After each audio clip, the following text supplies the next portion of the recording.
Hi, I'm Kitty Felde. We continue our countdown of the top 10 most listened to episodes on the Book Club for Kids as we celebrate our 10th anniversary as a podcast. This week it's number 3, The Parker Inheritance by Varian Johnson. Enjoy.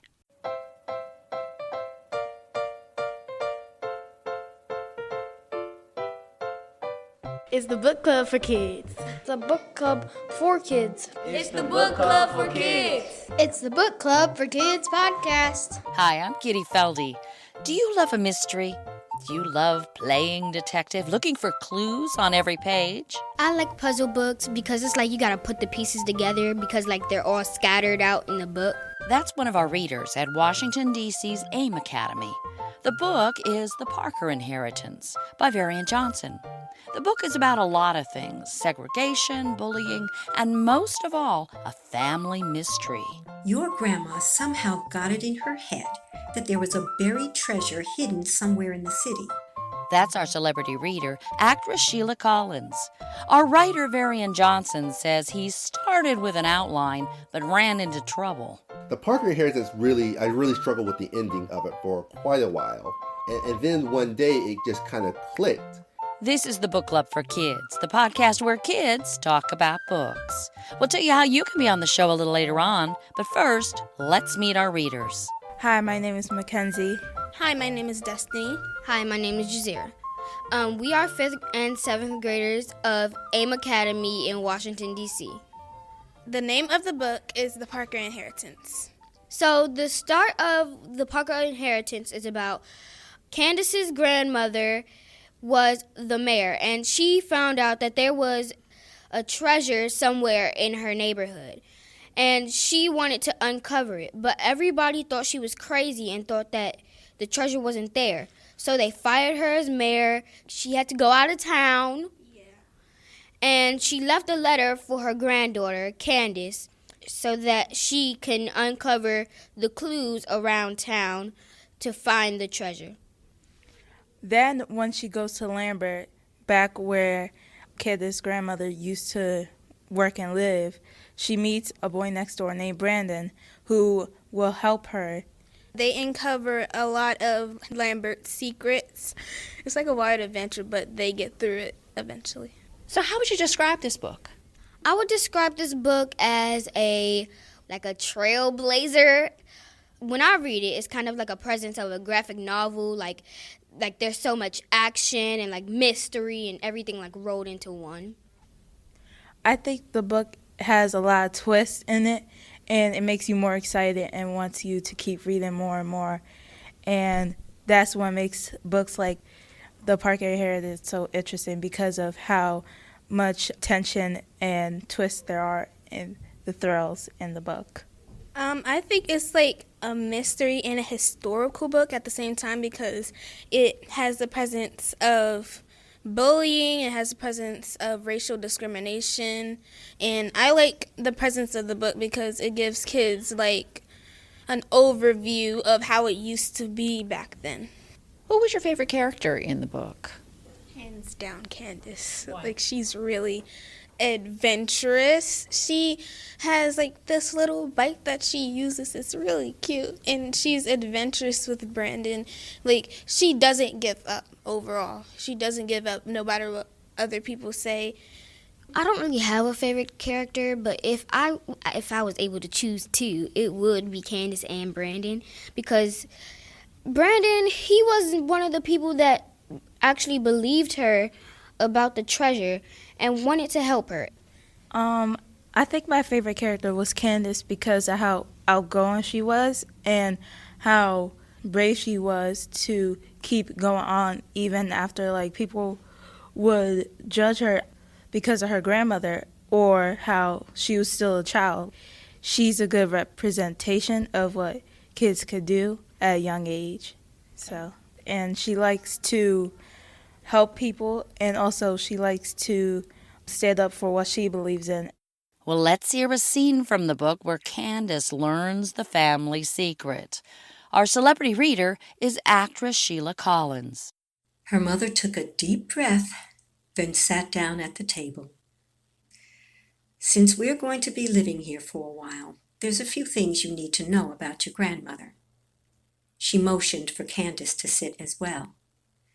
Technically, Mama resigned from her job here, but she was really fired. It was a pretty big deal.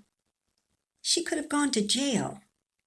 Candace's eyes widened. Her grandmother, a criminal?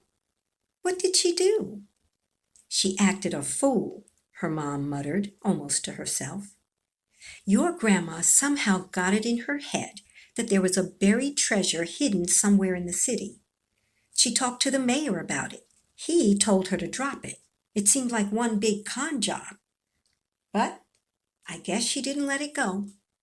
Mom shook her head. She spent months doing all this research about God knows what. Then she decided to dig up one of the old tennis courts, forge city paperwork to pay a crew, and rent a backhoe. Dug all night. Candace leaned forward. She pictured her grandmother with a shovel, digging up a pirate's chest full of gold. Did she find anything? Nothing but dirt, she replied. Mama was lucky. The city didn't want a scandal. They agreed not to press charges if she signed a confidentiality agreement and destroyed all her research. Candace had to sit on her hands to stop from bouncing. Lambert suddenly seemed a lot more interesting. A mystery like this was more exciting than any of the logic and strategy games on her old iPod Touch. What if Grandma was right? What if there really was a hidden fortune?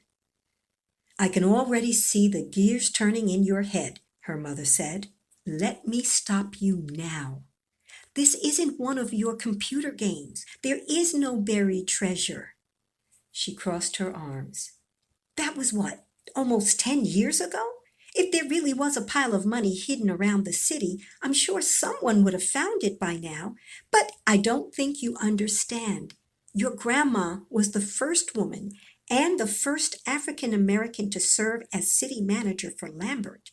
This was supposed to be a stepping stone to other things. Columbia, Greenville, Savannah. Who knows? Maybe she could have ended up running a big-time department for the city of Atlanta. But because she refused to let that one thing go, she torpedoed her career. And she made herself the laughingstock of the city, of the entire estate. It was all over the internet. Crazy Lady Caldwell, Alzheimer Abigail, the Mole Lady.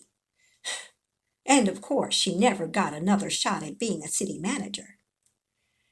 The excitement that had been bubbling up inside Candace began to simmer down. I never knew that. No one likes to talk about their failures, especially your grandmother. She tapped the table. I know you love a good mystery, but the last thing I need is you drumming up all this old stuff about a buried treasure. The past is the past. Mama's legacy is tarnished enough. I don't want you making it worse.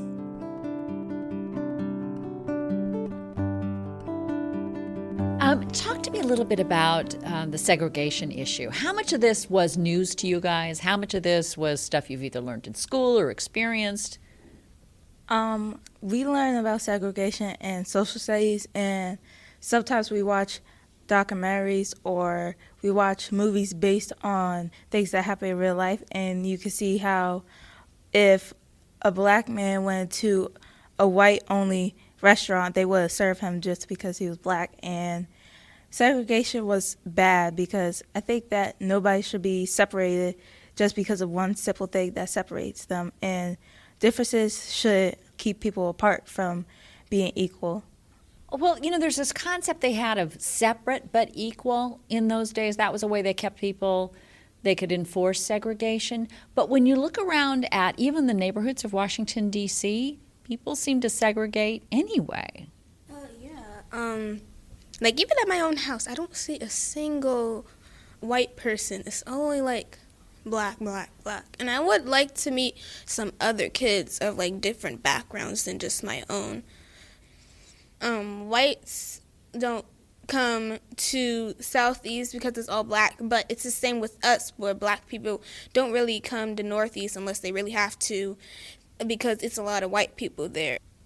I think that it should be easier to meet other people who are different from you, because one time I was at a Girl Scouts cabin and there was a girl who was white, and I became good friends with her, but I never got to see her again because people of different races don't usually live in the same neighborhoods because of the classes that they're given by their race. Well, what can we do then? I mean, what would you do if I made you the czar of Washington, D.C.? What kinds of opportunities could we create that people could get together? What I would do is I would have equal rights for everyone. First of all, I will ban guns. I will ban everything that's bad. But mostly, the one thing that I don't like is that when a crime happens, they first suspect a black person for doing it. I mean, how do you fix that? How do you change people's perceptions? How do you fix this? I would put an equal amount of black and white people in charge of things so they could get along. What could you do to try to create an opportunity for people of different backgrounds to actually talk to each other, to meet each other, to be in social situations together? More events, like fun events that we can all like come together and have fun and just socialize with each other, because the separation, it just leads to this hate. This also goes along with like housing and stuff. I think one of the reasons whites don't come to Southeast because the housing isn't really that great. So I think if like people like the president, people like the mayor can do something to change like how the housing is, maybe that will help the situation like a whole lot. I think that most people of different races only do mostly get up for events or groups because they all support the same thing. But at the end of the day, sometimes they still don't talk to each other. They just march on. People should try join together other than events, because some people don't know how to interact with others because of what they were taught as a child. We could change that by showing how we can all be together. You know, in this book, they keep referring to another book that actually we've done on book club. Westing game? The Westing Game. Have you guys read The Westing Game? No. But here's the thing. It's a puzzle book. And do you guys like puzzle books? Because this is another one of those puzzle books. Yeah, I like puzzle books because it's like you got to put the pieces together because like they're all scattered out in the book. I like the puzzle books because it's like the beginning of a book, it will be like this mystery, and like you get deeper in the book, and pages later you uncover the mystery that was at the beginning of the book. And you feel very proud of yourself. Yes. I like puzzle books because you have to like figure out everything for yourself, and if you did it and it was just all there right in front of you, it would be as interesting to read books like that. You guys got some questions for our writer, Varian Johnson? Basically, how do you even come up with your ideas? I come up with my ideas in different ways. I tend to think about what I see in the world, and I think about questions, and I think about plot points of characters that probe at these same questions. You know, for the Parker inheritance, I was thinking a lot about what do we have to give up to be safe in the world? What do we hide from other people in order to feel safe, to feel like we can be successful? And why do we do that? Why do we have to hide pieces of ourselves?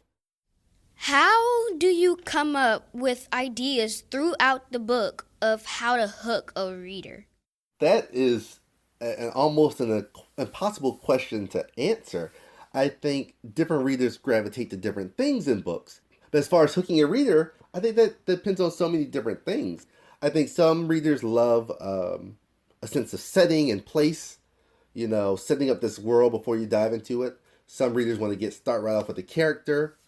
In general, I love starting kind of with a question, a mystery, kind of right in the middle of a moment. You're trying to piece it together. Like in the Parker inheritance, it starts right when Abigail Caldwell is starting to dig up these tennis courts. And we don't have a lot of conversation before that about leading up to it. We start with that scene and then it's filled in what's going on both later on in that chapter and throughout the book. For me, I find that the most interesting, but different readers may find other things interesting. How do you come up with all the twists in the book and all of the development of building on to the end of the story? You know, I am a big time plotter and an outliner. I write a really big outline and I spend days, weeks, months kind of on this outline, tinkering with it until I feel it's pretty good, especially for something that's as big of a mystery as the Parker Inheritance. Some books aren't as big or take as long to outline. This one did. And then when I have a good solid outline with all the twists and turns, I start writing the book. But even then, I will often change things. I will change pieces of it, parts of the mystery to benefit the story, or I may think of another twist or idea or aspect of the mystery that works well. All that is kind of in play once I start writing the outline. The outline kind of gives me the framework of it, but I often tell myself, well, I always tell myself that I can throw out that outline as need be and kind of go on this different path to create the story I want. I am somebody who writes a lot. Like, if I start writing a book, I would not want to finish it. So how do you come about finishing, like, the perfect finish for a book? That is hard. I think it takes a long time to come up with the perfect finish. And I think it's okay if you try and try and try and try. The Parker Inheritance I really struggled with the ending of it for quite a while. It had 2 or 3 different type endings and they weren't quite fitting. They weren't quite landing. I knew that. My editor knew that. And then one day it just kind of clicked and I realized how I wanted it to end. And surprisingly, once I knew how I wanted the book to end, I knew how I wanted to start the book as well too. And then they both complemented each other. I tend to think of most books, the beginning and the end complementing each other in some type of way, some type of kind of circular arc maybe, kind of we're ending where we started perhaps, or the ending is illuminating something that we saw at the beginning. All right, hard question. What's your favorite book and why? My favorite book would be hands down The Hate You Give, because it gives the essence of like how we can solve racism, and it has so much drama and so much like tension, like, oh, what's gonna happen next? Oh, what's gonna happen next? My favorite book would be Children of Blood and Bones. I know it sounds scary. I'm only 10. It's okay. It's okay. I think it's my favorite book because the boy is practicing to be a warrior, I think, to protect his tribe. No, village, to protect his village. And he has other warriors fighting alongside him, but they kind of leave him out. I like it because he still tries and still practices, even though they leave him out. A good book that I've read and I think is my favorite right now is The Long Way Down because of the cliffhanger at the end and how at each floor he's at, a person comes on the elevator from his life with guns and who died from gun violence. So I think that's a good book to read. Well, what about you, Varian Johnson? What is your favorite book? I go through stages of books that I like. I will say I was doing a lot of reading of different types of books when I was writing The Parker Inheritance. I kept coming back to Holes by Louis Satcher over and over again. I kept coming back actually to When You Reach Me by Rebecca Stead over and over again too. And also The Westing Game by Ellen Raskin. So when I was writing that book, those 3 books were some of my favorites that I would constantly refer back to see how authors did this or that or to just get inspiration. Now, I don't know. It just depends. I'm a huge fan of graphic novels right now. And I love everything by Raina Telgemeier, for instance. But I also love great historical fiction. I love Rita Williams Garcia's One Crazy Summer. Got a favorite book, Sheila Collins? It's called The House on Mango Street. It's written by Sandra Cisneros, and it chronicles the struggles of a young Latina immigrant who is trying to find her way in the world and trying to fit in while remaining true to herself. It's really worth a read. It is very pertinent to the issues that we all see in the headlines today, and there are some really, really valuable lessons regarding belonging and compassion and caring for others. So I recommend that book. I think you'll like it. This episode is funded in part by the Jack Kent Cook Foundation, dedicated to advancing the education of exceptionally promising students who have financial need. Thanks this week to producer Ilse Setziel. Jonathan Jensen composed our theme with additional music from Charles Nillman. Emma Steinkellner designed our logo. Thanks to writer Varian Johnson and our celebrity reader, Sheila Collins.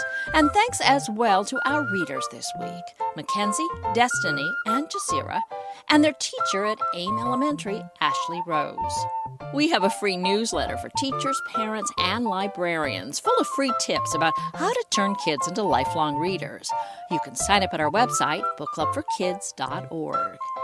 And if you love mysteries, check out our other podcast, The Fina Mendoza Mysteries. It's the story of a 10-year-old daughter of a congressman who solves mysteries in the U.S. Capitol and teaches civics along the way. It's available now free wherever you listen to podcasts. I'm Kitty Felde. Thanks so much for listening.